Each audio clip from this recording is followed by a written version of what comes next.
अस्सलाम वालेकुम गाइस। तकदीर ड्रामे के नेक्स्ट एपिसोड में आप देखेंगे कि असद अपनी काम वाली को वापस अपने घर काम पर बुला लेता है, क्योंकि हसीना ने असद को सारा सच बता दिया था कि जब से रूमी बीबी आई हैं, बेगम साहिबा को तो किसी मुलाजिमा की ज़रूरत ही नहीं रही। सिर्फ रूमी बीबी से सारा काम करवाने के लिए ही तो बेगम साहिबा ने मुझे काम से निकाला था। जिस पर असद कहता है कि जहाँ तक मुझे याद है आप तो खुद नौकरी छोड़कर चले गई थी।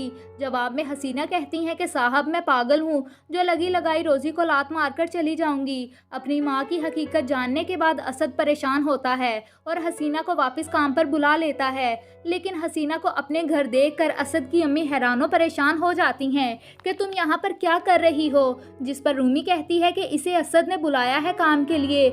जिस पर फौरी माहीन रूमी को जवाब देती है कि बहुत तेज़ हो तुम, कैसे असद भाई को अपने इशारों पर चला रही हो। इस पर असद भी फौरी माहीन को टोकता है कि माहीन ये कैसे बात कर रही हो तुम अपनी बड़ी भाभी के साथ, और आज से तुम इसे रूमी नहीं बल्कि भाभी कहोगी, क्योंकि रूमी इस घर की बड़ी बहू है। इसे वही इज्जत और मकाम मिलना चाहिए जो ये डिज़र्व करती है।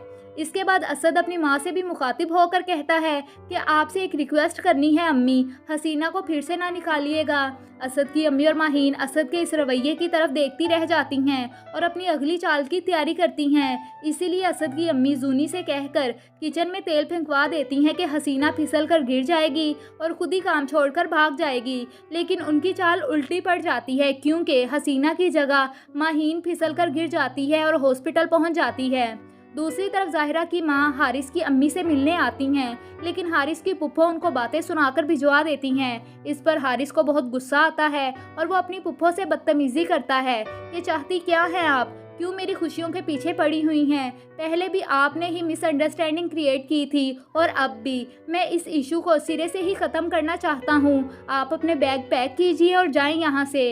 इस पर हारिस की अम्मी अपने बेटे को थप्पड़ मार देती हैं कि मुआफ़ी मांगो अपनी पुप्पो से। लेकिन अरसल भी कहता है कि मैं आसिफ को फ़ोन करता हूँ, वो आकर पुप्पो को ले जाता है। ऐसे हारिस की पुप्पो की चाल उन पर ही पड़ गई। वो हैरानो परेशान रोते हुए अपने भतीजों की तरफ देखती रह जाती हैं।